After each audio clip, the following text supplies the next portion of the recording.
Hello. Welcome to ABW Live. How are we all? It's the Southampton game. The Southampton game at home. I'm not sure what to say, people. I'm not sure what to say, dear listener. In any case, who's in the box first today? Archie. Archie was first in the box. Then Gunner 93. Then Neil Gillespie. Just had Chemical X. Julian Salmon was there. And 235 100. Ron Reed. Mickey Wilson. Phil McHenry. A bag of ticks. A bag of ticks is there. David John Bernstein's there. Mayank Nagendran's there. K-Man 1867's there. Shafiq is there. Oh, hello, all of you. Oh, CMN is there. Tom Douglas is there. If I've missed anybody, I do apologise. Oh, Mickey Wilson. Mickey Wilson's there. Should have missed him on purpose, shouldn't I? Yeah. Wow. Darren Clifford's there. 95 Winston's there. Milo Funds is there. John Doyle's there. Gentile 1969 is there. I'm not sure to say, guys. I'm not sure to say. So let's get into it. Joining me today, we have the one and only. He's the button monkey. It's Danny, the GFP. Say hello, Dan. Nice you to remember my name there, Jace. Very kind of you, sir. Sorry, mate. I'm not sure what to make of it all. I wouldn't be at all surprised if you're in so much anger and shock you start actually speaking Welsh all the way through the show. It's poppity ping as far as the eye can see.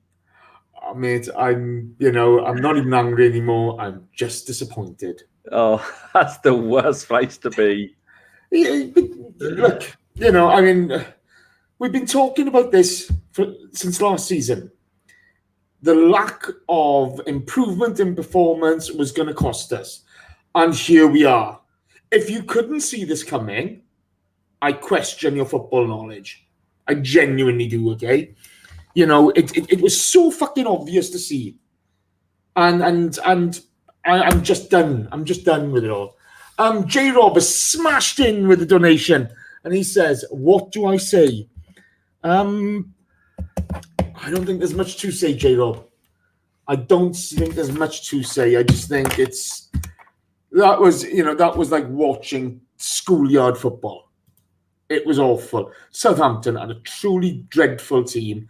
And maybe the diviest, cheatingest pieces of shit I've seen in a long, long time.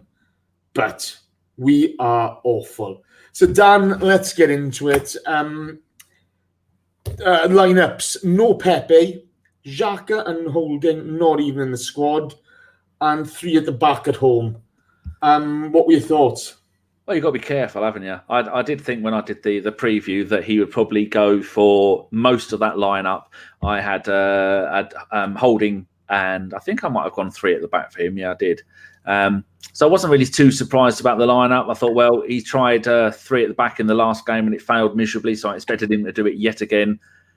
It's nice to play when you're playing one of the worst teams in the league. It's nice to play with 5 defenders and 2 holding midfielders. I really love to see that, and obviously a goalkeeper. So yeah, it was. I was expecting lots of goals.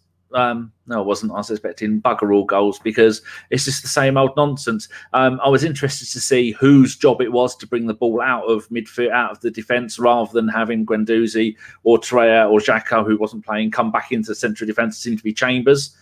That was kind of working, but then with Chambers playing almost the centre-back defensive midfield role, I thought, well, that's going to leave open on the right-hand side because Bellerin still isn't looking full Bellerin for me. His crosses were terrible. Someone said, I heard on a podcast that he doesn't look match fit and he's taking it easy because when you've been out for 10 months, you don't need to be sliding into tackles or running flat out. Because you remember maybe 5 or 6 years ago, I think Dom said that some of the injuries players were getting is because when they're running flat out and then they have to stop really quickly, it can knacker up the, I don't know, he said their Achilles or their calves or something like that.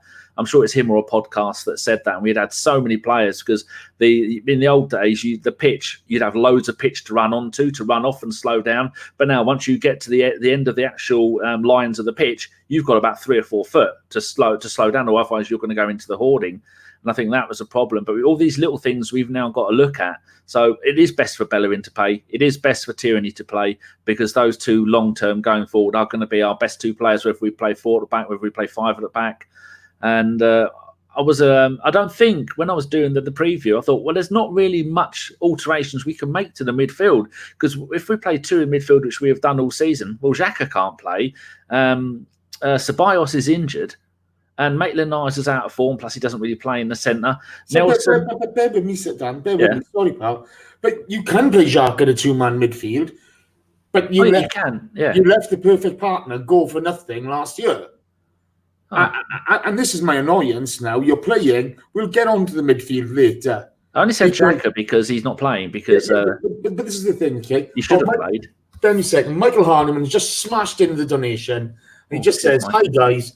Just popped in to say hi and support the cause before heading out. Hopefully when I come back, Emery has gone the same way. Hashtag Emery out." Michael, you're a gentleman and you're a knowledgeable man. Thank you very much. And that's all going for November still. Yeah, everything's going for November. And so Michael has given the equivalent of 30 quid. He's a good man. Oh, they're all good guys. They are. You're all lovely gentlemen and ladies and Romans. The problem we've got at the moment, Dan, is the fact that if you look at the squad, okay, if you look at the setups, if you look at the tactics, it shows a total lack of understanding of the players he's got. Okay? And if you look at the players we've let go, and look at the players we brought in, and look at what we're getting from them, it's an absolute disgrace. It's a joke. Sonam Gurung puts in there, at a shambles. That sums it up perfectly. So what would you have lined up been? Would you have obviously gone for 4 at the back? Okay, if you're putting Torreira and Guendouzi, partnering those 2 in a midfield in a Premier League game, you need your fucking head tested. Did you notice it's that in the 93rd minute, Guendouzi had the ball and he ran forward and then he went, stop, and passed it sideways. And I think it was about the 80th odd minute. Guendouzi had the ball. Tierney made a run, shouted, pointed, and then Guendouzi stopped and passed it back. And I was thinking, the problem is our fan base, Dan, they've overrated Guendouzi from the start. Okay, talk about bang average. Okay, he's a talented player who needs to be developed. Yeah, you've got to emphasise the fact that he is a talented player and he has got a lot of tools in his football toolbox. But the other tools he needs to add to that is to be a little bit more attacking, a little bit more confident, and try and get an assist or a goal. Don't just constantly go, lay it off sideways or lay it off backwards. And I was watching, that's what I was watching the most, him and Ozil today. Yeah, and I thought Ozil was fantastic for the situation. I thought it was scrappy at times, but he's in the game. But the problem you've got 2 in the centre, 2 in the middle of the park, who can't speed up the game, okay? Yeah. They're not great defensively. They don't dominate the ball. And they give the ball away a lot. Yeah, they're just not good enough. And we have no one at the club. With Ceballos out injured, we have no creative central midfielder players. But not being funny, okay? Ceballos has been bang average anyway. He's only had a couple of half-decent games. I'm sorry. No, he hasn't. He's had 1 good game. 1.5. Right, let's get into the game anyway. I don't know what the fuck to say. I don't. Game kicks off. I don't know. It was much of a muchness. 8 minutes in, Danny Ings, Callum Chambers gives away. It's a soft free kick. It is a free kick. I think it was Redmond makes the most of it. Holding his face, going down, because that's what Southampton do. Southampton go down, holding the face, like. At the slightest little touch. Yeah, unbelievable. It was shameful watching that. But they take the free kick quickly. Our whole defence is switched off. And Danny Ings, to be fair, jumps on it and finishes well. What were your thoughts? I'll just messaging everybody in the chat box saying hello. My thoughts about that are they had a game plan. I think they came there and wanted to keep the score down. They didn't come there thinking that with about 2 minutes to go, they were going to get an away win. When they can't even get an away win at home. I mean, their away record is better than the home record. I think the home record is played 6, won 0, drawn 1, lost 5, with a goal difference of -21. Their away record, I think they've won 1 game all season, possibly 2. And so if you're going to come to somewhere like Arsenal, normally you'd be thinking we're going to come here and get a spanking like we usually do. But seeing the way we play, seeing the players that we've got, and when he saw that we were playing 3 or 5 at the back, he must have thought, well, we can do something about this. When you see Sokratis playing, the bloke's a liability the whole time. He doesn't have a footballing brain on him. I was reading an article about him, and he said that he grew up not liking football. None of his family liked football, and I thought, well, that explains quite a lot. I know he was our saviour a couple of times. Well, no, not our saviour. He was one of our best players at times last season, No, all the way through. I'm sorry. Stats-wise. No, he wasn't. This is the problem, okay? If you look at his performances last season, he was fucking rubbish, okay? But everybody was on the Mustafi with Chant, okay? We let in 51 league goals last season. Yeah. And all of a sudden, Sokratis is some sort of fucking great centre-half. Bollocks. I think in comparison to some of the other players, I think his stats were showing that he was one of our best defenders for a while. Dan, he's bang average. He's always been bang average, okay? I wouldn't say he always has. But I think when the pressure is on, he shits his pants. And some of the stuff he did today, we'll get to that later. But the way Southampton played, they were playing for time. A lot of the time, their goalkeeper was taking ages, which was annoying. The referee was giving out cards as we thought it was Christmas, giving everyone a nice card. Absolutely pointless. Most of that stuff going on. And I was thinking, well, they don't look like a team that have got much in them. Their goalkeeper, their Danny Ings, decent player. Ward-Prowse, decent player. Other than that, they didn't have I suppose Bertrand down the side that he was on is a pretty decent player. But other than that, I wasn't really worried about anything. I thought, just got to make sure if we've got 3 centre-backs playing, you got to keep an eye on Danny Ings. Don't fuck around. Don't let him have anything, because he is a decent player. There's a reason why Liverpool bought him and used him for. Then he got all those injuries, and he was on loan at Southampton last season, did well. They bought him in the summer for 20 million. Decent player. And then look what happens. The only person, and are we coming up to the first goal yet? We've done the first goal. That's what I thought. So when the only player out of all of our team that shouted and complained about when he took the free kick, apart from the fact it was 5 feet away from where the foul had taken place, was Guendouzi. They all stood there, and Guendouzi put his arm up, and it was the first one to sprint back. I mean, he was halfway inside our own half. No, he's near the halfway line, so in our own halfway that way. And I thought, oh, here we go. And I watched it back. I thought, well, first of all, it was debatable whether it's an actual foul because it was a Chambers body check, which Chambers does quite a lot of those.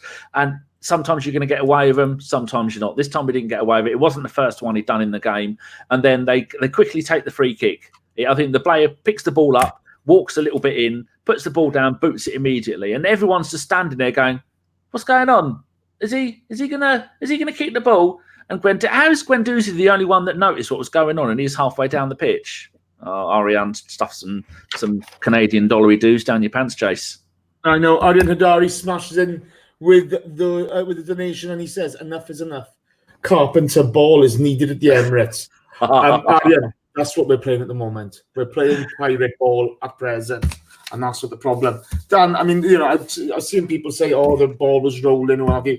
It doesn't really matter. It doesn't really matter. He didn't call it. We shouldn't be switching off at these at a free kick like that. And it's I thought the referee had to blow his whistle. Oh yeah, look, Dean Robinson. Dean Robinson 1983 has given us £12. He says 3 at the back at home is a joke. No plan A, let alone a plan B. Never called for a manager to go, but it's time to change. # Carpenter in. Dean Robinson, that is the equivalent of £36 you've given us, plus the gift aid on top of that, because we all give it to our Josh's Movember, and his company will double whatever he's got in there. Not put it in again. Cheers, Dean. More. Much appreciated. So look, we switch off with the first free kick. It's embarrassing. We go in. Now, to be fair, you can't blame Unai Emery for that. You've got to blame the players. Okay, they're the ones who switched off there. What were they waiting for? That's what I want to know. When they're looking at it, they all look around it going, oh, what's this? What's going on? What's he going to do with that? I wonder what he's going to do. No, get ready, because a fucking free kick is coming in. I genuinely don't know, Dan. I'm genuinely so Were they waiting for the whistle though? Because you remember back in the day, in the Invincible days, they brought in a new rule, didn't they? The referee would go up to him and go up to Henry and that lot and go, I'm going to blow the whistle. That's when you take the free kick, because we were doing teams with a quick free kick. Did the referee do that today? I didn't see. Yeah, but the thing is, he stopped us taking a quick free kick later on in the game. I mean, we'll get on to the referee's performance, because that guy's a fucking clown. Okay. So going on, well, they were on top after that. Okay. We were getting raped down our right-hand side. They were overloading us. Hector had a tough day at the office. He didn't seem to have any protection further up the pitch. We were struggling. But in the 19th minute, we equalise. Some really good interplay. Ozil, Tierney crosses in. Aubameyang takes a shot. The shot is blocked.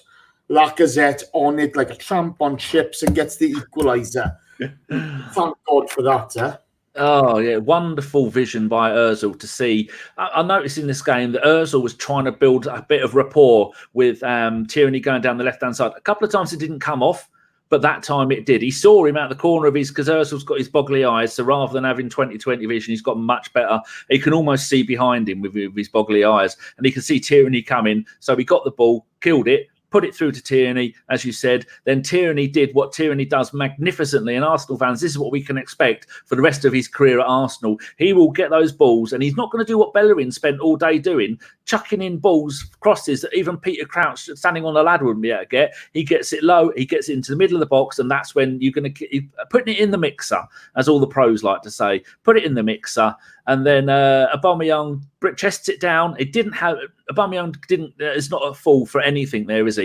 Because when that ball came in, you couldn't have taken it first time because he had skied it. So he had to quickly chest it, take all the speed out of the ball, and then let it drop down and have a shot. And then one of their players managed to stand in the way, and then Lacazette came in, didn't he? And bloody hell, what composure! That's why Lacazette is one of the best strikers on his day in Europe at the moment. Fantastic to see. Fantastic for him, because he'd only had 2 goals all season.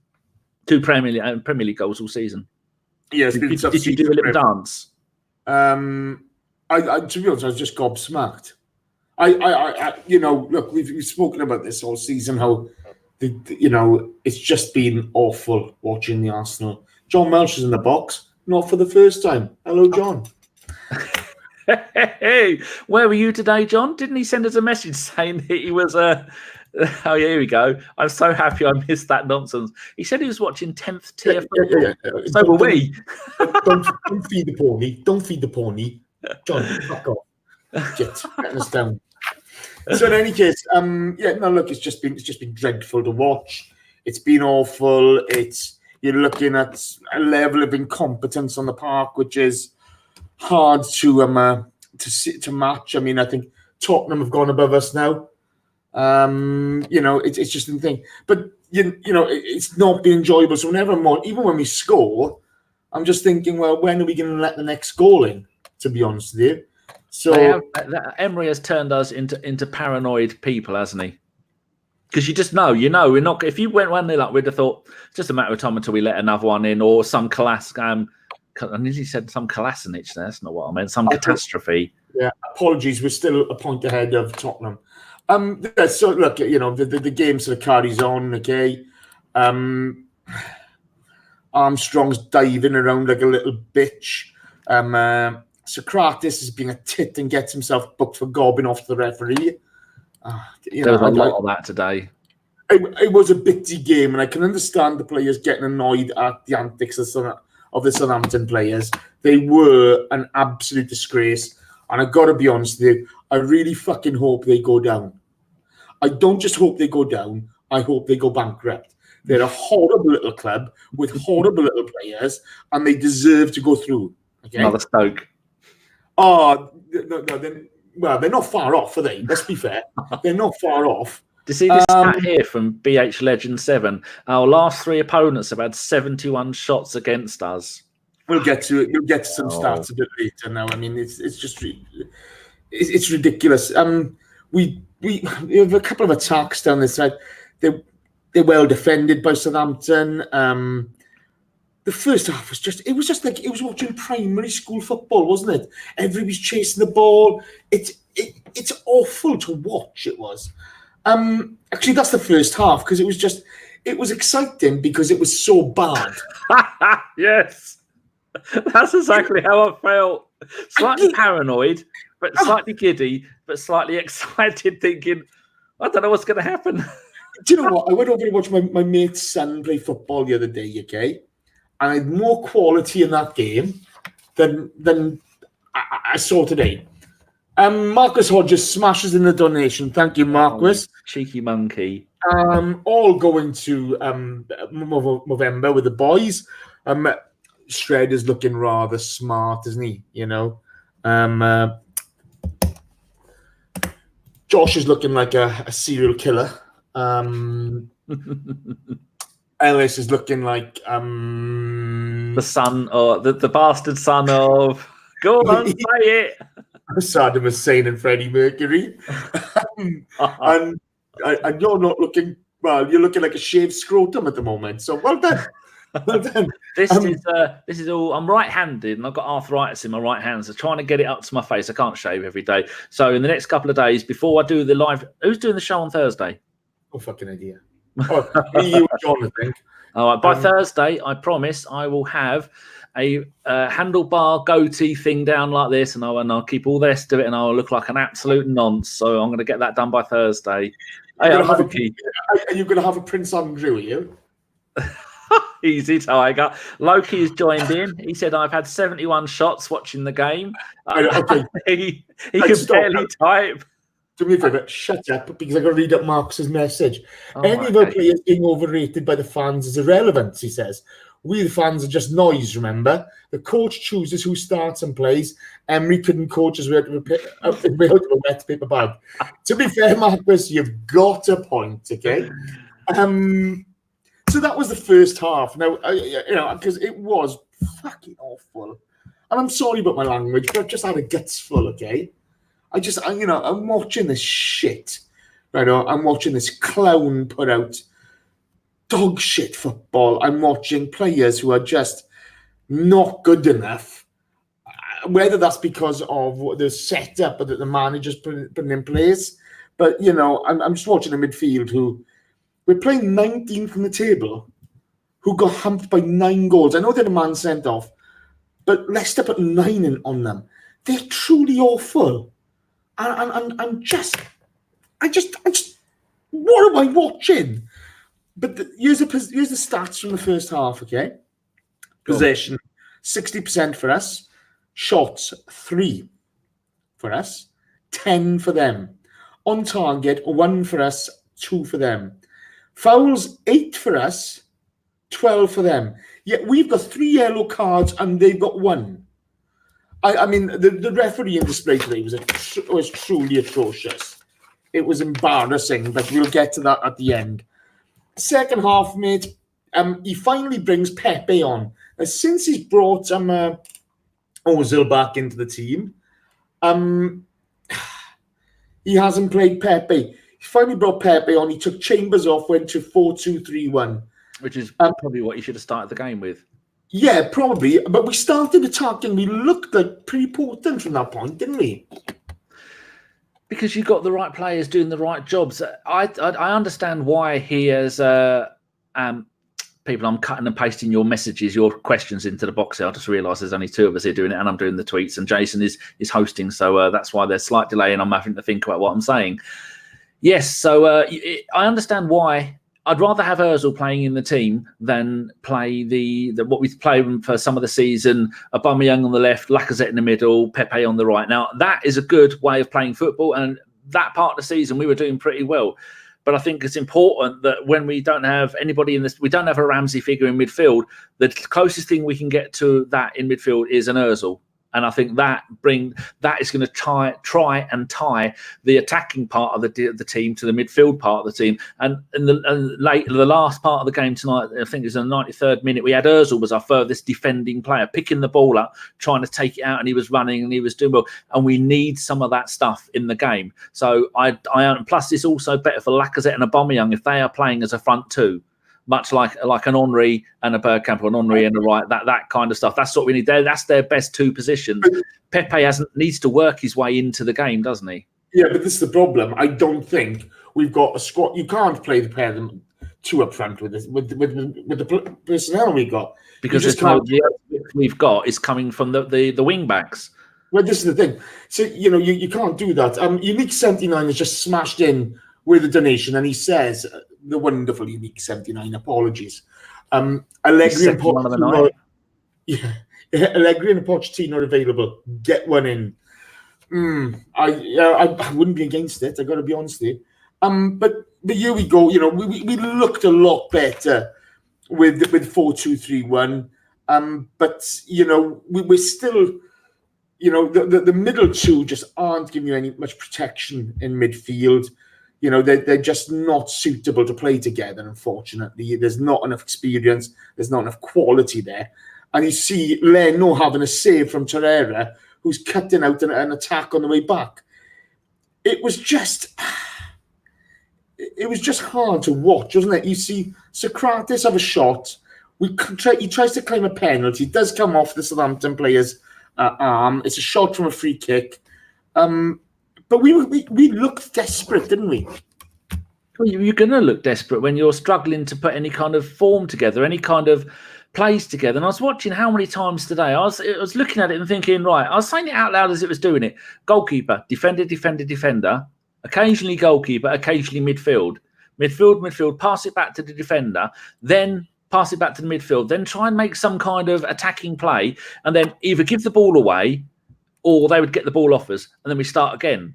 And then we'd foul them, or they'd run down and have a shot, and then it would start again. And so many times, Torreira and Guendouzi, which you said at the beginning of the show, they were getting the ball, they were playing it backwards, they were playing it to each other. There was nobody making the incisive attacking passes, which is what you need. When you've got those two up front, you need someone to give them the ball, which is why Ozil is there. So that's that part of the equation done. But then Ozil needs to get the ball. If you don't give Ozil the ball, Ozil's going to have to drop into midfield to come and get the ball. And then we watched all the game. You'll watch. If Tierney or Bellerin move upfield, the defence will move across and take up their position, because that kind of works, especially in the second half. I think that was working better.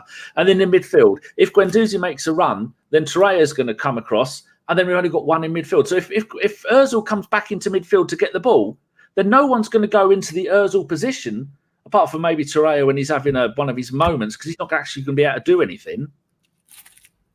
Hold up there. Millwall FC 1885. Hi, how are you? The typical Millwall scum, aren't you? In there with a bit of racism straight away. That's the way you lot are. Thanks for the like. Fuck off. I already blocked them. Thank you. It's always a good sign when we get trolls. I love it. I love a good troll. Yeah, so my point is, a couple of seasons, we can't always look back, but you can look back if it's relevant to what the problems we're having at the moment. We played Ozil and we played Ramsey. If both of those are capable of coming back and going forward and passing the ball around. So if Ozil comes back in midfield to get the ball, Ramsey will go forward and vice versa. You don't want Torreira and you don't want Guendouzi being the one behind the two strikers trying to get the ball, because if they ever get the ball, they're more inclined to pass it sideways or backwards. We don't need that, because then you're starving Lacazette and Aubameyang, and that's what was happening more often than not. I think your problem is, okay, look, you look at Guendouzi, he's a jogger, okay? His movement is poor. So is Torreira, to be fair. He's only little, he's not exactly mobile, but, the movement off the ball is awful. All too often they stood still. Then, when you're trying to play out from the back, then they're not taking the step or trying to move into space. All too often they just stood there. And they it's early on in both their careers, to be fair. Yeah, so it is something that Guendouzi will learn as he goes along. But he has been chucked in the deep end, and he has played almost every single game for 2 seasons. At the age of, 18, 19? He last season he got dropped because he needed to be dropped. This season, I don't understand how he's kept his place, to be honest with you. Well, I do, because there's no one else to play there, because he's dropped Xhaka. with the Xhaka business, I think you can get part of the reason you're looking at Xhaka's form is because of the player he's playing alongside, and that's your big problem. But it's very difficult. You see McCarthy make a fantastic save from Aubameyang. We could have gone 2-1 up, couldn't we? Was that the one where was it an overhead? No, it was the ball bounces. Lacazette and Ozil are in the box. Some good attacking play. He kicked it into the floor. Yeah, Lacazette loses the ball. It comes off one of the Southampton players. It heads straight for Aubameyang. Snapshot. McCarthy going down makes the save. It was really, really impressive. I remember that. Okay. We then see a great counter-attack. Lacazette to Pepe. Unfortunately, instead of taking the shot on, Pepe goes to pass to Ozil. Yeah, pass across the box. I mean, unlucky. Yeah, but come on, he's got to be taking the shot on there. He's got to be. Yeah, but if the goalkeeper is seeing that Pepe's got the ball and he's coming towards him, and then Pepe thinks, well, I'm going to put this through to Ozil because the goalkeeper's coming. The goalkeeper won't be able to change direction and suddenly go for Ozil. Just so unlucky for Pepe that when the defender came in, you saw the slow motion replay. As the player slid in, his trailing leg, the ball hit the heel of his trailing leg, and you thought, fuck, another split second. That would have gone straight through to Ozil. Ozil would have put it in, and then I'd have got some money because I put £1 on Ozil at 15-1 for the next goal. That's why they did it, to try and ruin me. I'm sorry. I just thought I thought that's.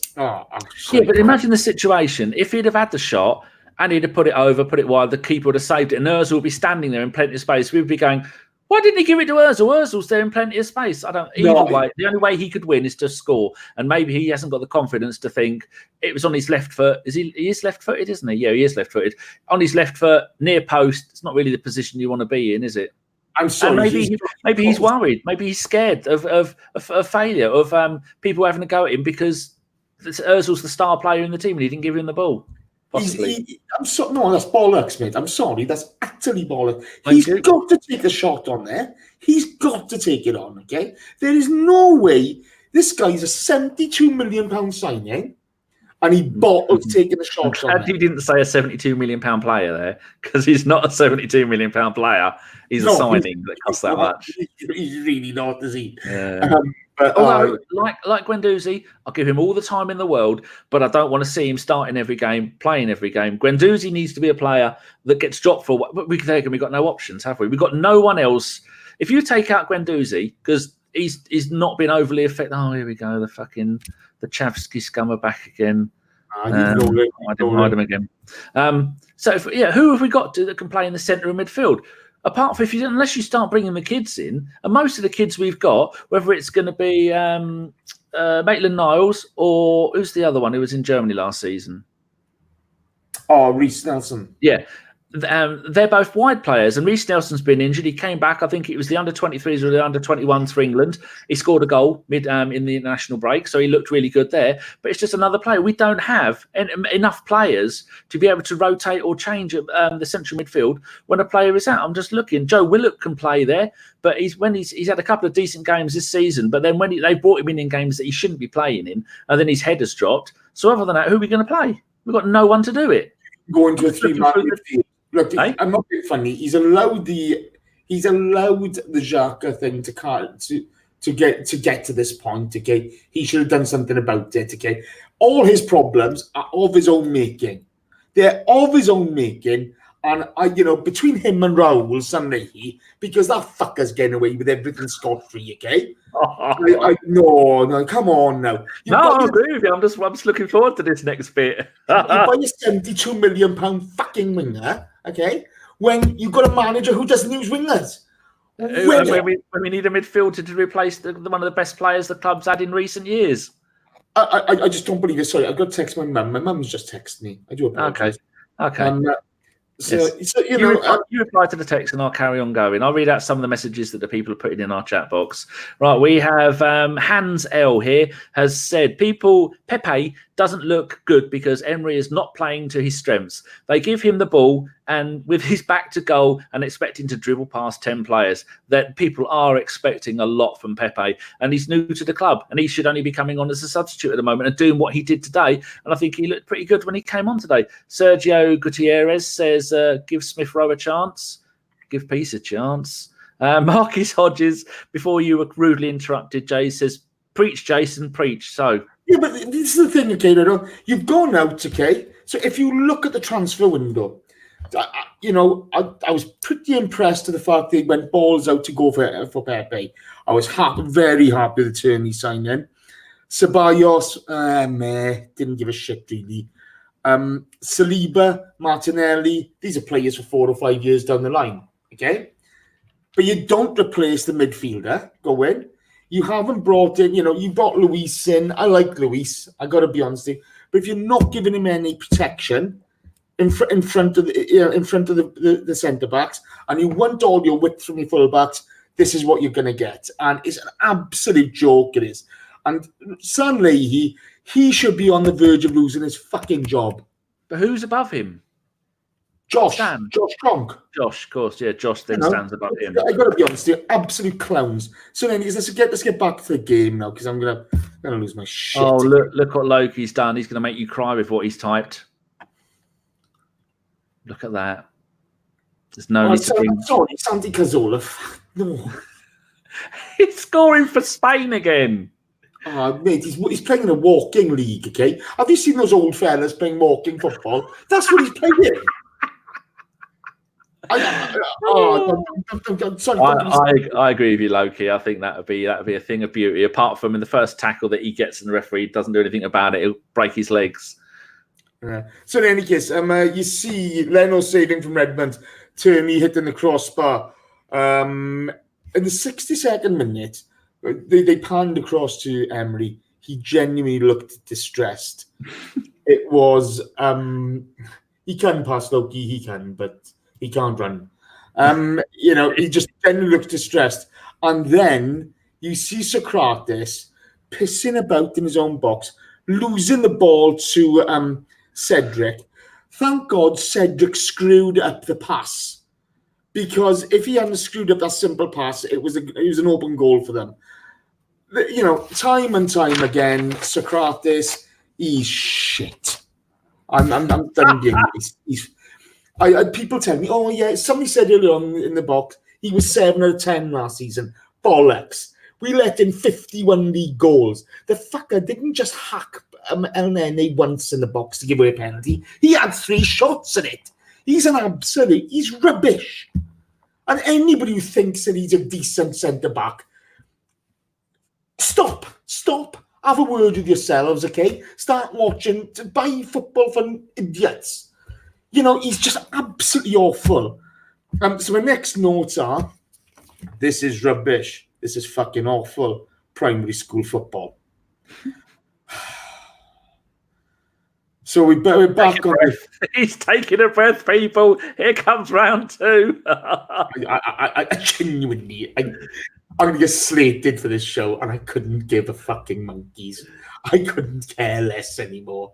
Okay, I just had a guts full. So we were back on the attack at this point again, and it pans across to Emery, and he's like this, calling for calm when we're on the attack again. I'm just thinking, oh, what are you doing, you daft prick? And then, mate, the penalty. Do you want to give me your opinion on that? Well, it's one of those ones where it was the funniest part of the penalty was when the version you were watching. Did you see what they were doing all the lines of the VAR? That looked like my mum if you'd given her a CAD and one of those mouses and she's trying to work out how to use CAD, having never used a computer in her life. Those lines are all over the place. I thought they were trying to see whether it was a penalty or not. First of all, it looked like they're trying to see if it was offside. And when you put those lines up, the player at the far left-hand side, his foot was over the line. You could clearly see that it was over the line that they put. They quickly deleted the lines, went back to whether it was a penalty or not. And I don't really think that Tierney knew that he was coming in on his inside. And so as he come on the inside, Tierney's gone, oh, okay, I better grab this laddie. And so then he's barely touched it. You know, when you're going into a shop, Jason, you're buying yourself a new corduroy 3-piece suit and you have a little feel of it. You have a little feel and let it run through. Like Chris with his hair, has a little feel, let his hair run through his fingers after he's timitated himself. That's all he did. And the bloke went, I've been shot. Oh. And then he died. And then he got a penalty. And that was the gist of it. Fucking bullshit. Get out, you fucking shitbag. It was soft, and it was a definite pen. It was a pen, but I mean, it was. Yeah, you can't do that. It's like the Liverpool game with Luiz, you know, and you know, it's like, don't put your hands in the fire to me, and he's like, you score. I've got to pull it back, and he went down like a little bitch, and it was so painful. But then the penalty, Ward-Prowse, Leno saves the penalty. Unfortunately, okay. He gets in the rebound. A bit unlucky there. You say saved, he parried it. He's known for being a puncher, isn't he? He's a puncher, not a catcher. That counts as a penalty save, okay? Oh, it does, yeah. You know, that goal he scored from open play, you've got to give him a bit of thing. You know, yeah, well done. You know, fair play. It was. You know, he did well there. But yeah, so we're 2-1 down. I'm not sure what to fucking say anymore. So then you go. At what point in the game had you given up? 10, 15 minutes in. We shouldn't be laughing, but that's just the British way. We laugh when things are going badly. I got to be honest with you, mate. I gave up on him fucking end of last season. You know, this has been coming. It's been coming. And how much more will they put up with, Jace? Because I don't. Is there anybody watching this now? There's 250 of you. Hello and thank you. Is there anybody? Just type in the box. Is there anybody here who thinks Emery should stay? And if someone comes up and his username is good evening, that person will be ignored. Let's just wait. Hold a bit. Don't say thank you to them. There's 250 people watching, and I've only got 79 likes. What? What Blasphemy. You're no Ralph Hasenhüttl. No. You're more Unai Emery than you are Ralph Hasenhüttl. And Hasenhüttl, well, at least he played fucking, you know, he had a goal. I can't believe it. Loki73 says, Emery has fine hair. Said, I used to think Guendouzi was a DM, but he's more box to box. He is more box to box, to be fair. The video printer. Look at that. Now for the classified polls results. Dividend is low, so you all win fuck all. So there's people in there saying Emery is sacked. It's official now. I think they may be winding us up. Are they trying to get you excited, Jace? Because you will drop your pants for anything once you get excited and stand on the table and rub your legs in the style of Vic Reeves. No, I got to be honest with you. It's you know, hold up, yeah. You're having a look to see if anybody has. Unai must. No, that's not it. I just think Emery should stay if stay means fuck off. Liam Browning says it's fake. Yeah, it would be fake, but there you go. Bit like our tactics. So let me see. Oh, my next note: Southampton are a fucking disgrace. Just keep on falling over. They're on a lying down competition. When's Guendouzi going to join them? There was 7 minutes of injury time when nobody got fucking injured. Unbelievable, isn't it? That's 7 minutes in one half, and then what was it? 3 or 4 in the first half. Absolutely. You then see Redmond firing over. The shot was deflected. Then Armstrong firing wide. On the 82nd minute, okay, Martinelli and Willock replaced Torreira and Bellerin. Yeah, that's an odd. So we were playing 2 at the back then. Oh dear! I don't think anybody knows. No, didn't care. But I was thinking of that. You know, I did a tactics thing when we were saying what formation would I play this season. I had everybody up front just to take the piss. Leno playing rush goalkeeper, one defender, and everyone up front. That was the tactics we were playing. I reckon Emery could have snuck on all 7 subs, put all of them in the box with all the rest of our players, and we still wouldn't have scored from open play at that point. In all fairness, okay, we don't have a midfield, so you might as well go with 7 up front. Do you know what I mean? Because the midfield did give you nothing, so it's just pointless. You get McCarthy saving from Willock, Ozil firing over, Willock then blocking a certain goal from Gineppo. It should have been 3-1, shouldn't it? Yeah, I'm just seeing in the chat box, people, that person who is Paul Devon Lewau, is that the Devon is for real? I'm sure his surname begins with a Le. You wouldn't know. He makes a good point. He says the 19th place team should have had a 4-1 lead on us after 85 minutes. We're not for Willock. We'd have been 3-1 down.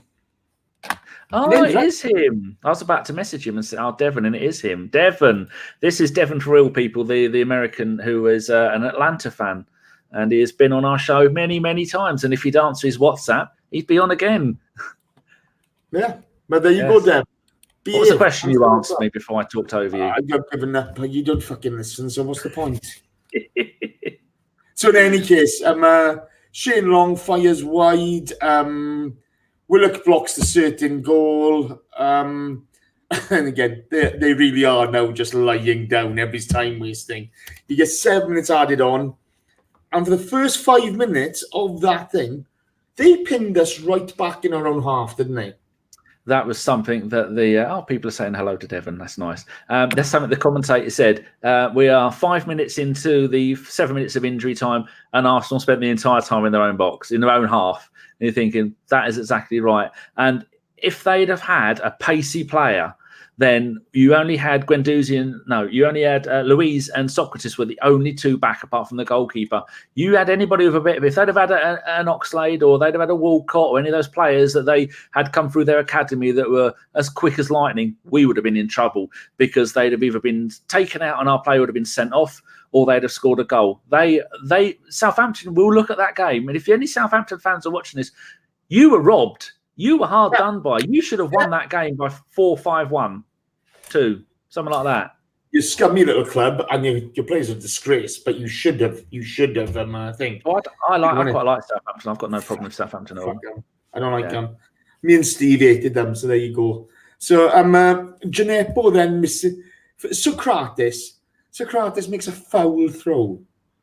At this point, I'm just looking in disbelief. Okay. I'm just wondering what the fuck is going on. This clown can't even throw the fucking ball in. Did you see the people behind him in the crowd? They're shouting at their own player. And he's got the ball, and I'm thinking, we just take all day. We've got all fucking day. So not only has he he's taking a throw in, and he's taking all day about it, he does a foul throw, and then they get a throw in. Unbelievable, isn't it? If you had been behind him in the ground, you'd have probably gone for him. Unbelievable. Ridiculous.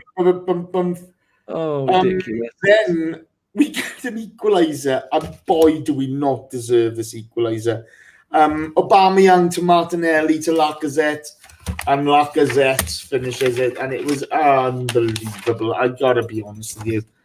You're looking at it, and I do apologise, listeners. This must be the worst podcast we have ever put out. Okay, we're just saying what they're feeling. Yeah, but it genuinely. It's still not as bad as our performance today. Even if I let my cats do it and you just pulled your trousers down and trumped the rest of the way through the show, we'd still be better than what Arsenal were today. Unbelievable. Tell me, what did you think when we scored the equaliser? I was obviously glad because I don't want us to lose. But I just put a pound on. I said to you before the show that I'd expected us to panic. I wanted to put a pound on Leno to score the equaliser when it's the 97th minute and everybody's... we've got Emery and we've got Freddie Ljungberg up for the corner. And I thought that's what's going to happen. And then someone's going to score who doesn't usually score goals. It's going to be Luiz. 66-1. I never bet people. That's why people don't bet. It's a waste of time. I only put a pound on it. And I thought... and he was at the far post and Ozil was taking the corner. And I could see the confetti and the rainbow and the unicorns and all that wonderful stuff. And no, it didn't happen, did it? They cleared it. And then when Martinelli come down the left-hand side, the first thing I thought is, this bloke doesn't panic. Much like Prince Andrew, this bloke doesn't sweat. He doesn't panic. He is calm at all times. And he came in, the first bloke tried to take him on. He carried on going, put the ball round him, crossed it, far post, Lacazette, ding-dong, goal. And Lacazette stood there and went, scored. Slowly bent down and then walked off. And I thought that, your actions there, I agree with, summed up how all of those players must be feeling at the moment. We have got some of the best players that have ever played for Arsenal in the Premier League, and we are atrocious. We are a laughing stock. We are clueless. And Lacazette's actions at the end of that game summed us up. His face when he equalised and just summed it all up, didn't it? It was just like, it was nuts. We got a Tottenham fan in the box. Casanova, how are you? Casanova says, okay, Unai stay. Come on, you Spurs. Nice. To be fair, mate, okay. When was the last time you won a title? I'll ask my mum. She was alive in the 60s. Is she? You sure? Yeah. Was it the 50s? No, 1960, 61. Really? Yeah. 61? Long time ago. Man hadn't made it to the moon then, had he? No. The microwave hadn't been invented? We've had more men on the moon than they've had titles. The Middlesex scum. And before you say it, people, they weren't in North London first, because that part of shithole was Middlesex until, I think, the 60s. And I don't know why they made it part of London. If you've ever been there, it should just be cordoned off and I would say set fire to it, but they do that themselves, don't they? Oh, they do, don't they? They do. So that was the game, Dan. Christ, how the hell did we draw that? I mean, it was just apathy and panic by the man. We've seen so earlier on, people. I was watching things like Harry and Craig and Homine. What are these people on that go through the tactics, and they will look at stuff and they go, and they were saying last season that Emery, when he goes away from home against big teams or big teams come to us, that he panics. He puts out defensive formations because he doesn't want to lose. We are now playing those formations, those tactics, those players against bottom of the league teams who are absolutely shit, and he's now doing it against those. That team was ripe for the picking. We should have gone out there with our best team and played attacking football and gone for it, and we could have got 4 or 5 against them. Any other manager would have looked at that and gone, that's an easy 3 points. That will sort our goal difference out. But no, we are a third of the way into the season and we still have a minus goal difference. And this is our worst start to the season in a decade, I think it is, or our worst run of results in a decade. I can't remember which one the commentator said. Is that, what do you put it down to, Jace? If you had to put it down to like 2 things, one's obviously going to be Emery, isn't it? Well, obviously, I don't think he's embraced the club. Okay, I don't think, if you look at when sort of Arsene came or when George Graham came, they embraced the club. They embraced the players who were at the club. Okay, and they tried to make the best of it. It seems as though, and I'll include Sunday here in this as well, to be honest, because he's on my hit list. They've come in and they've tried to change everything. It's as if, let's get rid of everything, all traces of Arsene Wenger. Do you know what I mean?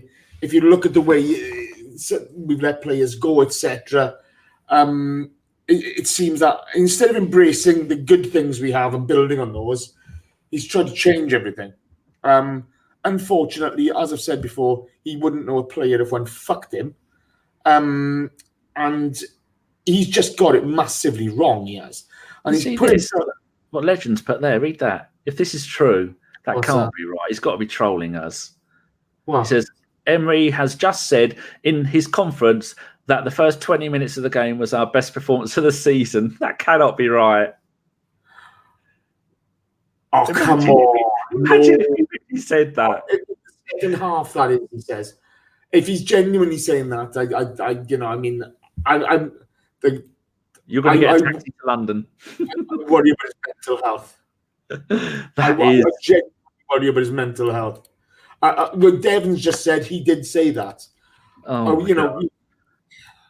You've got to be worrying about that line from Monty Python, Laugh at Brian. You're only making it worse for yourself. Yeah, he's just thinking the whole deeper, isn't he? But this is the thing. So he hasn't embraced the club and the players we had there. So instead of sort of building upon the good things that we had, we just seem to have, we seem to have replaced, so for argument's sake, you get Mertesacker retiring. We bring in Sokratis. Now that's a Sven signing, to be fair. Okay. But then, Koscielny goes, we don't improve on that. Surely, beginning of the summer, what have we got to do to improve this team? He doesn't know. There's nothing that we've brought in to improve this team now.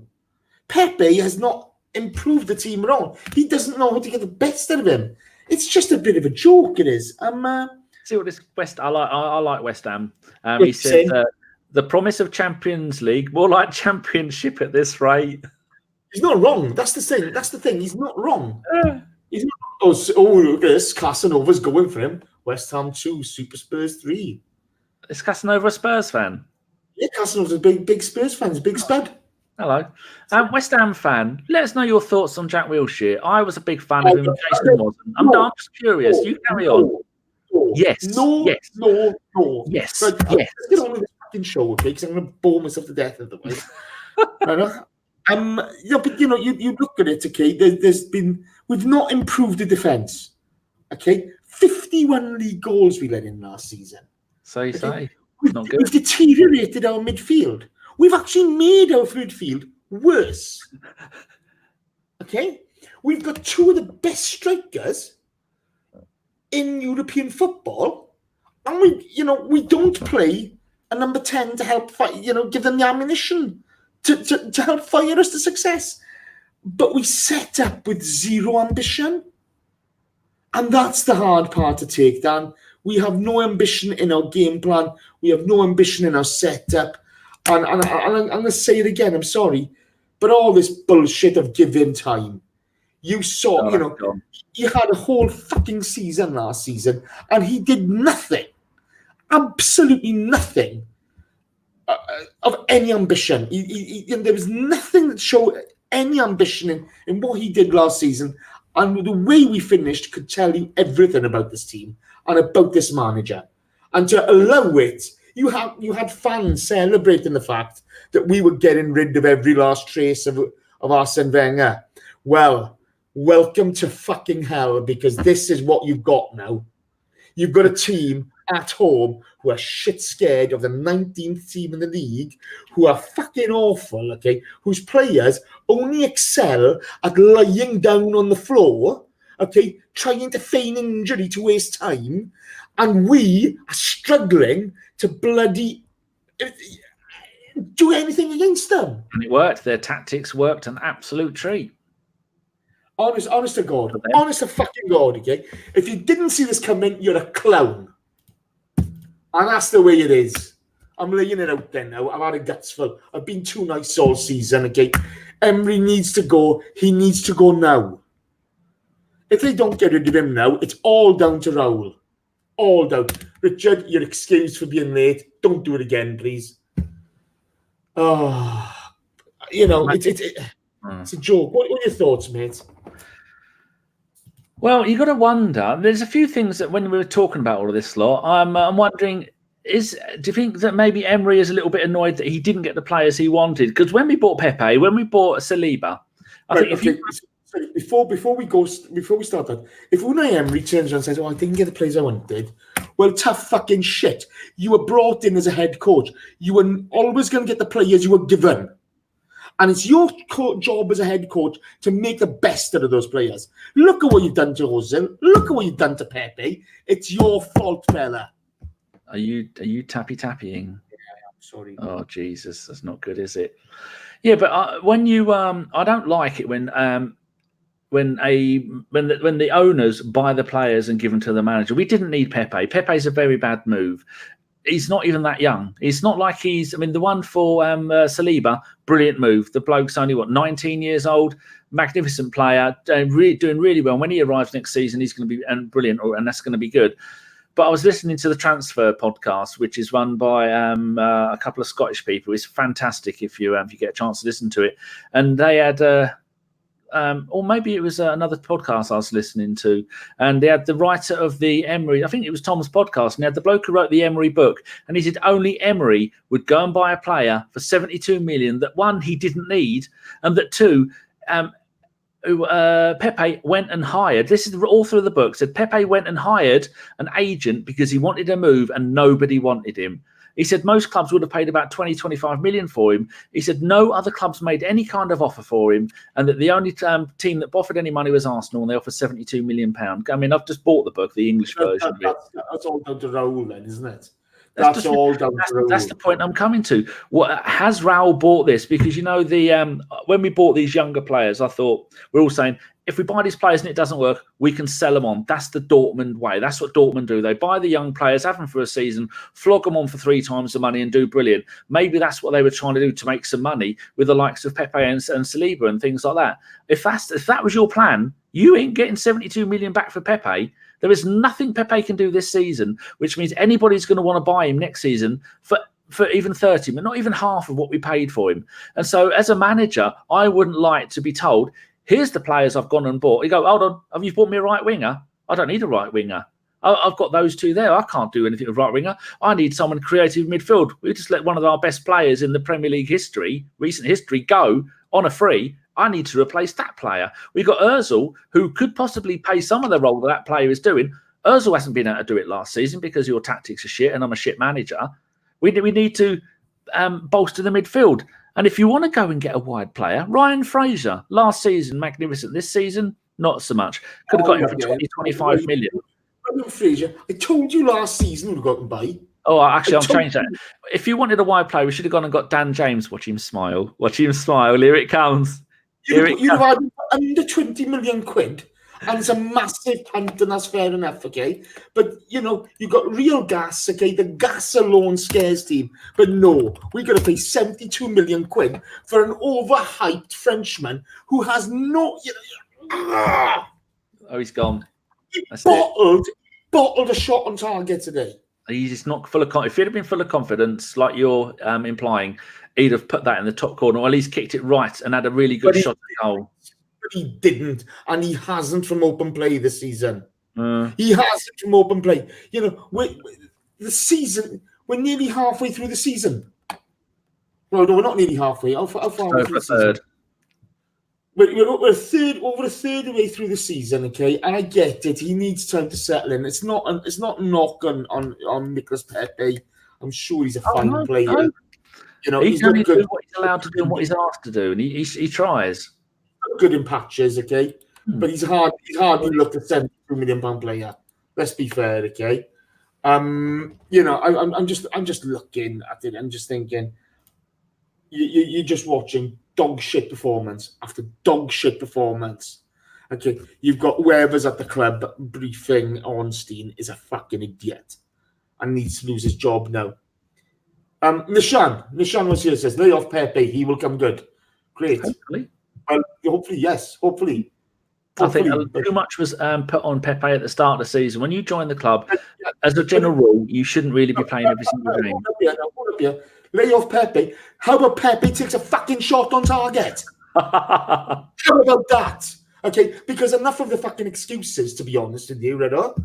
We're absolutely rubbish at the moment. And I'm just looking at it and thinking, you know, we're not even taking shots on target. And yes, okay, maybe Unai has, you know, eroded some of Pepe's confidence. But the only way you're going to score is by taking a shot on goal, okay? And actually, Redo. Yeah, look, Nigel Ahmed says Pepe will shine under a different coach. Now, how do you make Pepe shine? How would we play? You got to go 4-2-3-1, haven't you? You've got to go 4-2-3-1. And all this nonsense of playing two strikers up front, it's pointless. That's not working. It's not working. It's not going to work, yeah? I know, but you need more movement from your midfield. Okay? You need more movement from your midfield. You need a more dynamic midfield. And Lucas Torreira and Matteo Guendouzi are not the answer in midfield. They're just not. Well, according to some, Torreira might be off in January. He's had enough. He didn't look like he was up for it. Neither of them are going to run a successful Arsenal midfield. We're not going to win fuck all with that pair in there. I'd far rather see Xhaka back in the midfield with somebody with a bit of an engine. Okay? The West Ham fan isn't happy. He says, you think Arsenal is shit? Just wait till you play us. Yeah, sorry, bro. I like West Ham. I just don't like your owner and I don't like your stadium. That's like most West Ham fans. I went to West Ham's old ground. They played Chelsea in the League Cup and lost 1-0 in about 1994. I don't care. CMN says, "Am I the only one who doesn't rate it?" It's not a case of rating or not rating a player. I think Matteo Guendouzi's got. I think he's going to be a fine footballer. I really do. Okay. Yeah. I think Lucas Torreira is a really nice DM, but you have to play him at the base, just covering the back, the centre backs. Okay. Because if we'd have played in that base today, we wouldn't have had to play 3 centre backs, would we? This is the thing, okay? Yeah, I just don't understand what he's trying to do. You can play 3 in that midfield, okay? Or, I'd play 3 in that midfield if you're going to play that pair, but I don't know why he just doesn't bring Xhaka back. I think that you will see Xhaka back in the next couple of games. I think that's what the press conferences and what the reports are hinting at, that he will. Yeah, but I'm not being funny. It's just too fucking late now, isn't it? Here we are. We're 13 games into the season, We've got 18 points from 13 games. And I've heard some bullshit this season. Give them time. Out of those 13 games, we've won 4. Fuck, it's awful, isn't it? The only reason that we're 7th is because Liverpool have drawn 1 and they've won their other 12 games. So all the teams around us, they're all losing to Liverpool. Leicester are 2nd, Chelsea, Man City. Those 4... That's why everyone else is the middle of the table. I mean, look, how far are we? We're on 18 points. We're only 5 points above West Ham. Yeah, well, look, they're not being funny, okay? But if you want the truth, okay, from Wolves down, from 5th down, it's a bang average league this season. It's not that the league's gotten better. It hasn't, okay? The top 4 are far better. Liverpool have been superb this season. I mean, VAR's their man of the season so far. And will win them the title, but it's ridiculous. Okay, some of the football we've watched is just absolute nonsense. But you can see from what Leicester have done, a change of manager without massive squad changes turns it around. See what Frank Lampard has done. There's a player who was a Chelsea player at heart, a Chelsea legend. He's come in, no money, 1 player in Pulisic, and he's turned it all around because they all believe in what he wants to do with the club. But to be honest, he's been ambitious in what he's doing. Okay, and at first it didn't work, and then it did work. Look, it's one of those things. If you look at this, it's just been awful. Let's get some questions. Is it? Yes. So I'm really feeling sad. No, dear. Do you need a huggle? No, I don't want to fucking talk to anybody. To be honest with you, I just can't believe that. Pete Coulson has turned up. Yeah, not right. Not right at all. So, okay, Danny, Victor Bekteshi asks, better or worse with Xhaka? Depends. If Emery plays Xhaka, he's going to play him in the DM role, and that's not his job. He is the one that takes the ball from the DM area and gives it to the attacking midfielder area. He should be in any other team, or when he plays for Switzerland, or when he played for Borussia. That was his job. Just to sit in between those kind of areas. You let him do that, and his passing will be good, and he will do all that kind of stuff, and that's what will happen, hopefully. But I don't think you could bring in. You could bring in whoever you want under Emery in this team with this confidence, and nothing's going to work. It's just a matter of time now until he gets sacked. Okay, this is the way it is, Visa Bekteshi. I do apologize, Visa. I got your name wrong. I'm sorry. Put Xhaka alongside Torreira in the 4-2-3-1 and we will improve. Okay? Drop Guendouzi, Xhaka, Torreira as the holder, and we will improve. I promise you. Yeah. Okay? When I'm so proven right, come back and say, Jace, you were right. No other fucker does. 95 Winston asks, could Carpenter do much worse than Emery? Definitely not. We love Chris. If you're watching Chris, which you won't be, hello. Of course he'd do worse, okay? Chris needs love at the moment. We love Chris Carpenter. He's a magic man, okay? But have you seen the Pirates? He wears a magic hat. He wears gold blimey trousers. Now, what you think of that? Oi! Don't take my accent. I find that offensive. John Bernstein asks, how much noise do we need to make to get changed? How much noise do we need to make to get change to happen? Or do we just have to stop watching and go into the games? Well, later on, there is a question from our very own John the Crab Welsh on about empty seats. I think that with noise is just noise. We are just noise, and they don't give a shit about that. The only thing, people like that who don't care about... Josh does care about football. As people who know more than me, which is quite a lot, have made clear, Josh cares. His dad, Stan, who's in charge of it all, doesn't care about football. The only thing that will make his dad sit up and notice is empty stadium. And the way we're going, the stadium is getting emptier and emptier every game. I think the problem is, look, if to be quite brutal about it, if you don't want it to become a hostile environment in there. You want to support the team. So if you're making noise to get the manager out, it's going to have an adverse effect on the team. Empty seats. If Raul Sanlehi cannot see what's clear to everyone else, then that fucker needs the sack just before we get rid of Unai Emery. Okay? Because that clown, I'm telling you, he's full of shit. He's there signing autographs and having selfies when it's Don Raul. Where the fuck is he now? I do apologise, listeners. I've been a right grumpy twat today, and I'm very sorry about it. But tough shit. It's not your fault, is it? You poke the bear's going to get angry. Stop poking the bear, and the bear won't be angry. Joking, eh? John Bernstein asks again, why would Auba or Laka ever sign another contract at this point with us? Vast amounts of money or no other reason. That's the only thing. I mean, we're looking that apparently, again, I don't know. It's just from what I read, because I know the only person I know in football is Chris Carpenter, that he has been offered 350 grand a week, parity wages with Ozil. Well, if anybody at the club deserves to be the highest wage earner, it's Aubameyang. And Lacazette, well, yeah. When maybe go back to the first part of the season when he was banging in the goals, definitely. So it shows he can do it. He hasn't lost it in the space of 3 or 4 months. It's the formation and the tactics. 350 grand a week. I don't know. The club get fuck all. The club have had 50 quid out of me in the last decade. That's all. And then that's what we're going to do, Jace. Look, they sent me my prize pack for joining as a member. Oh, where is it? I've left it in the drawer. Here we go.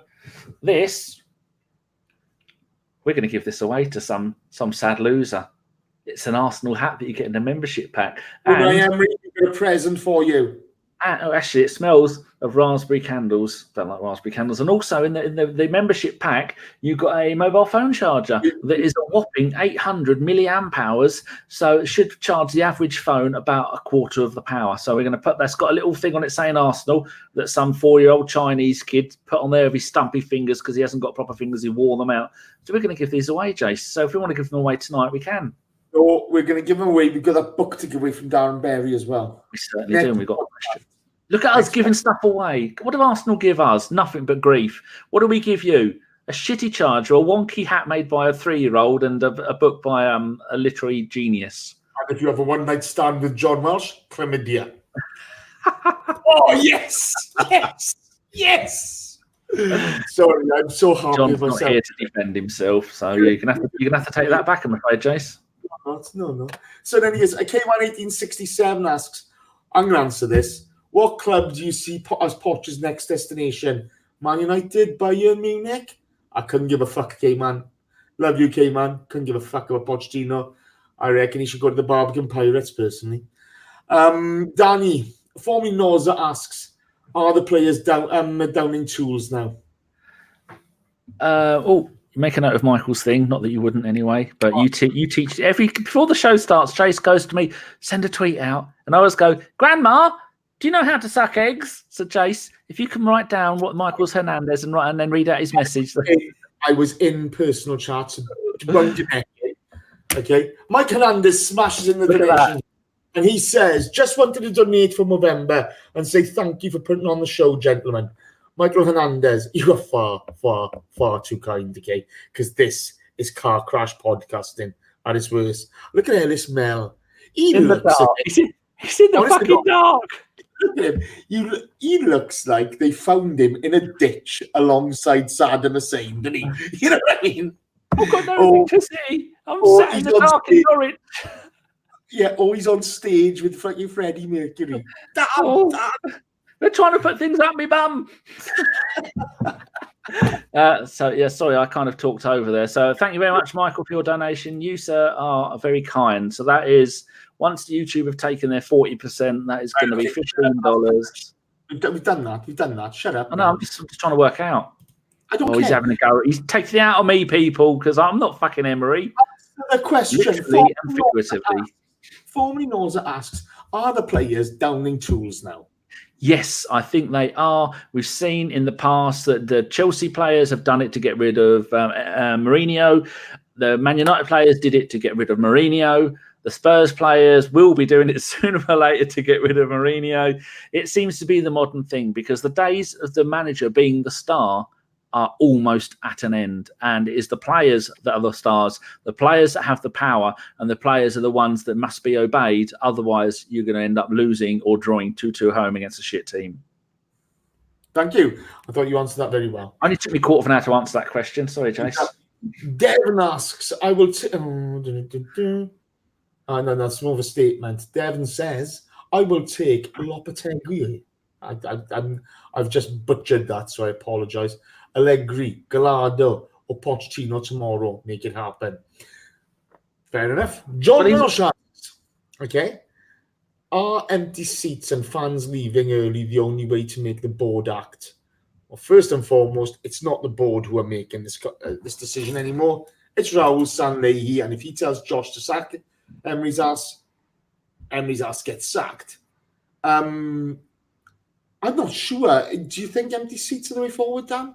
Absolutely, 100% yes.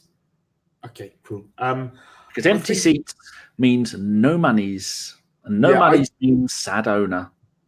I think it may need to become a hostile environment, to be honest with you. There you go. Casanova's put the special one rules London. Well, they did get their first away win since January, so started off all right. Well, that's really good for you, Casanova. Well done. How about getting that league title now, Sunshine? Jog on. That's a good boy. Sorry, I shouldn't be patronising. I apologise, Casanova. Yeah, he's a good egg. Yeah, Casanova's been decent in this chat box. I am sorry. Thank you. Thanks for being in there. Thanks for being part of it. No, I think you may need to get hostile first, to be honest with you. And I hate to say that. I really do. But let's wait and see how it plans out. Cactus. Oh, Rich. Cactus Cash asks, who do you bring in for now for Emery? Absolutely anybody. I don't anybody but Wenger. ABW again. Anyone but Wenger. I'm not. I really don't care.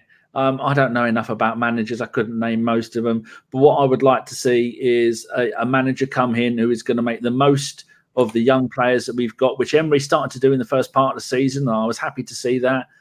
But of late, when things have gone wrong, he's played a couple of the young players in players they really shouldn't have played against. And I think that's dented the young, because when you're a young player, you are driven on confidence at times. And I think there was one game he played a couple of the youngsters and we got absolutely, was it Liverpool we played them or someone like that? We played and we got mullered. So I'd like to, a manager that is young, understands the modern game, because there are far too many managers in the game now that are maybe managers that have understand the way that the Premier League was 10 years ago or modern football was 10 years ago. In the last 2 or 3 years, football has changed completely in so many ways. And we need someone who understands that can also work with the stars and understand, because Emery has made a problem when he was at PSG, didn't get on with Neymar. He didn't get on with Ozil here. I don't think the star players of the club really like him. You need to be someone that the star players can get on with and also respect and also understand and make yourself clear. Because wasn't there someone took a photo of Emery's tactics board? And they released it in one of the papers or the Athletic. I don't want to mention the Athletic. I don't give a shit about the Athletic. And every podcast I ever bloody listen to mentions it 18 times. Oh, was it? I didn't know. I don't know anything about it. I couldn't give a flying fuck about who they employ. Anyway, they had a whiteboard, didn't they? I'm going to read Jockman. Okay, Yes. I'm going to read Luke Miller. Yes. And I'm going to read the great Goonaholic. The Gooner. I'll read anybody. I'm not paying for that shit. Sorry. So if the Athletic want to sponsor us, probably don't waste sending us an email. Don't bother. Don't bother. I don't care. I personally don't have a problem with them, but it's not the fact. It's just the fact that it's in your face all the time. I listen to great podcasts. Oh, it's in the Athletic, isn't it? Fuck off. Well, Josh subscribes to it. Well, Josh would, wouldn't he? Yeah, of course he would. He's a practicing hipster. And that will soon, in the new census, that will be a religious option, a practicing hipster. And Josh will be number one hipster, to be fair. Yeah, yes. Okay. Right, John Welsh asks, it's clear Emery isn't working. Time for the fans to point their anger and frustration towards Raul and KC. Yeah, I mean, I got to be honest with you. I don't understand how Raul has got away scot-free. So much bullshit over the summer. You know, Don Raul this, Don Raul that. And it's a case of, I respected the ambition of the Pepe signing. Okay, that fair play. They've gone out and trying to get their man. Was this before or after you asked who was he? Because I had no idea. I didn't know who the fuck he was, did I? Tell you what, Jace, we're nothing if not honest. I'm not being funny. You played in a farmers league. We've just paid 72 million quid for a farming league legend, okay? And if you're going to pay that much money for somebody from that league who's, he's not a youngster, it's not as it, and he had a great season last season, to be fair to him. But you've got to ensure you get the best out of that, because otherwise you look like a bit of a mug the first season. And he's got a manager who doesn't use wingers. If you look at Ozil's either out the team, Pepe's either out the team, Edu, Raul Sonny, somebody's got to be asking questions of this guy. They've got to be asking questions of the guy. Maybe they are asking Emery questions. They just don't understand his answers. I don't fucking know. But yeah, no, I mean, I don't think this is so much a KSE issue. I think this is a Raul Sanley issue and an Unai Emery issue. I just don't fucking understand what's going on at the moment. Nobby Piles has gone off for his dinner. He Okay, says good luck, Poch in. Yeah, I'd take Pochettino. He won't come, but there you go. Martin Souza asks, as top four is gone, do we look at blooding youngsters this season and focusing on the Europa League? I don't even think focusing on the Europa League is going to work. I think there are some decent teams in there. We've seen in the last Europa League game that we struggled to get a 1-1 draw away at Vitoria. I think that was right, wasn't it? Yeah. That was an absolute abysmal game. Considering we started off the Europa League with a 4-1, 4-0 win away at the best team in our group, one of the best teams in the Europa League, the semi-finalists from last season. The team that last season we were saying, I hope we don't get them in the semi-final. They're a really decent team. That they are on their arse a little bit in the Bundesliga at the moment. I think they're Haller, they sold to West Ham. That is doing absolutely nothing there. So, it's. I don't think the Europa League is going to save Emery. I don't think he's going to be here long. Well, I wouldn't have Emery here long enough to save himself by winning the Europa League. But knowing the people and the way they do the club, I mean, you got, as much as we all hate Spurs, you got to look at that and then go, Poch, you're out. Jose, you're in. All within 24 hours. I mean, my mate Lee, season ticket holder at Spurs, said as much as they all love Poch, they could all see that things were going wrong, and that if you want to bring a man in who's going to do it he's taking a pay cut, he's only on 15 million a season. Poor, I mean, that's charity for you for Jose. Yeah, and 25 trophies, but that is one hell of a gamble to spend all that money, bring in all of his coaching staff. Then he's going to want to get rid of some of the players.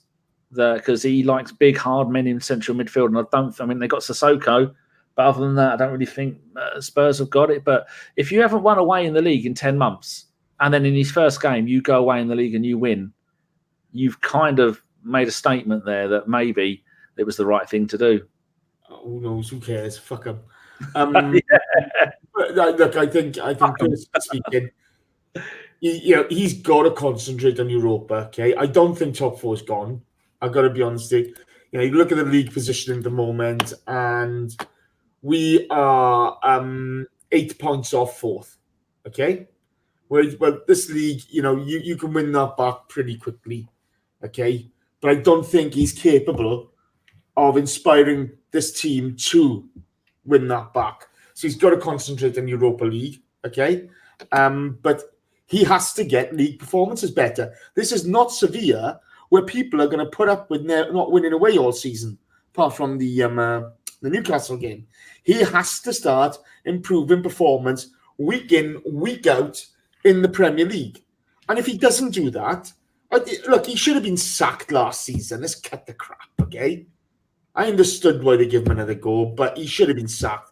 Anybody with any fucking sense would have sacked him last season, okay? But no, we're pissing about. You've got to get rid of him. You've got to get rid of him as quickly as possible. This is not a good situation for the club or him. He must, I dread to think what Unai Emery is going through right now. I dread to think the mental anguish he's going to face, listening to that, getting booed by the crowd, watching that game, knowing that you're not doing anything right to turn it around. So I feel for Unai Emery. I genuinely feel for him, okay? It's not a good situation. Raul Sanllehi has to start fronting up and getting this sorted. Otherwise, he can fuck off as well. Right. Last question of the night. Marble Halls TV asks Dan, which left field appointment would you want as manager? Pellegrini is underrated. He's won the league before. Or Big Sam as an interim. Only Joe. He would sort out the defence. I have to pick one of those two, or can I pick anyone? Anyone you want. I would pick Maradona. I'm currently watching Maradona when he took over a Mexican second division team. I don't know what happens to that Mexican second division team, but Maradona's got no knees. But for all I know, pick anyone but Emery. In fact, to have no manager and let the players do it. I suppose making sense, Ljungberg. I like him. He took the under-23s to the title. I was watching the show you did, Jason, and you said you thought he won the title. When you in under-23 football, you have two leagues. He won our league, and then the winner of both leagues play against each other, and then that's the final that he lost. So he did win the league with our ones.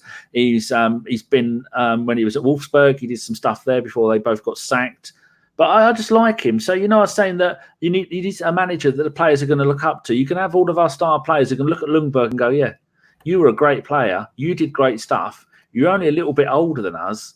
You understand us. You understand the modern game. And hopefully, give him the job. He's ready there. He knows the younger players, which I want the younger players brought through and given a chance. He's been there long enough to know the older players. He's probably mates with Ozil because they're both quality, skillful international footballers. And that could just make everybody happy. You probably see him and go, whew, yeah. This might work. Yeah, Fabian Noza says, I do understand your sentiment, Jace, but had we sacked Arsene after the FA Cup defeat against Liverpool, there would be no invincibles. I agree with you, but the level of performance we saw from Arsene's team on a regular basis was of such a high quality and had such a high standard. Unai Emery's not got anywhere near that standard of football. Absolutely nowhere near. Ryan's in. Ryan's in there. Hey, right, you're right, pal. How are you? Unai Emery's teams have just played god awful football. Negative. Okay, zero ambition. Unai Emery doesn't deserve this job. Who would I go for? I'd go for me. I'd sort this out. Put my money where my mouth is. I'll do it for 10 million quid a year. I'll do it well. Would you have Chris as your assistant? That's what everybody wants to know. No. I'd have Chris as the head ball boy.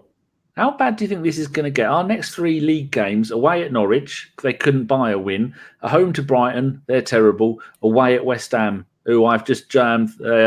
Thunder's just said I've jinxed him by saying Haller's done absolutely nothing. So that means he's going to get a couple against us when we play him. Genuinely, I don't know. I don't know how bad this is going to get. But do you think is there? Would you think that the not the board, that Raul and all that lot, they have an expectation of those 3 games that it should be a minimum of 9 points. Minimum? Right. You can't get Okay, more. so first of all, we got Frankfurt on Thursday. Okay? That we've got to get a win there. Okay? You got to get a win there and get a little bit of confidence back. Okay? Then we go away at Norwich. What was the score in Norwich today? How did they get on? Man City are 2-1 against Chelsea, are they? Yeah, the last I looked, it was 2-1. Norwich today didn't play. They're playing tomorrow. No, they're not playing tomorrow. They're playing on Monday. Remember, no, they're not playing. I don't know when they're playing. They're not playing anymore. They've been kicked out of the league. Bear me a second. I'm sure. They beat Everton 2-0. Jesus, at Everton. I tell you what, that's one overrated manager, isn't it? How the hell he keeps on getting jobs, I have no idea. Because he won the title with Olympiacos that have won the league 100 years in a row. Fucking hell. He's a bad manager. Bad manager. No, we've got to go and beat. If you don't get 3 points at Norwich, that's it. I'm sorry, he's got to go, okay? But he's got to go in. And then you got Brighton, you've got to be winning that. If they don't get 9 points from those 3 games, I don't know what they want in life. I really don't. Fuck. Dear listener, on behalf of myself and the rest of ABW, I wholeheartedly apologise for, quite frankly, an embarrassing and poor quality podcast. Myself and Danny will be spoken to by each other. We'll call ourselves a pair of dicks, and Jace, we can only work with the information and the tools we were given. They were shit. We're shit. We're only mushrooms. It's not our fault. You feed us shit. There's so little to pick out from that game. The only bit I liked was Lacazette getting a couple of goals. Hold on here. Andy's saying it's all my fault. Thank you. He's let you off there, Jace. Yeah, you have. You've let me way off. You should end the show now before someone else points out it was actually your fault. Peter Coulson said, sad times, but thanks for fronting up. Dan and Jace, you are legends. Peter Coulson, you're far, far, far too kind. Right, you lot are all listeners turning up and all everyone giving us money. Yeah. Listeners, let's get something straight. That fucking like button has not been tapped as much as it should have. So let's get going, please. Tappy. Let's get going. Be like Arsene Wenger in 2004. Not Unai Emery, ever. To be fair, that's a bit harsh on Unai Emery. He's won a few trophies, isn't he? A massive that's thanks. Not the point now. You're angry. I am very angry. A massive thanks to everyone who's been in the chat box tonight. You're superb. It's been funny. It's been silly. It's been intriguing. It's been intelligent conversation. Thank you very much. You're always brilliant. To those of you listening on any other platform, cheers. We really appreciate it. It's tough times at the moment, but hey, we keep on going, don't we? One foot in front of the other, and we keep on going. That's all we can do. If you want to leave us a 5-star iTunes rating, that would be much appreciated, because we haven't had one of those for a while, as far as I'm aware.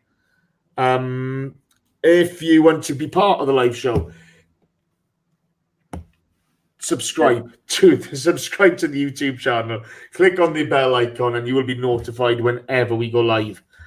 A massive, massive, massive thank you to J. Rob, Michael Harneman, Aryan Hidari, Dean Robinson, 1983, Marcus Hodges, Unique79, and Michael Hernandez for donating. All those funds are going to Movember to raise money for men's health.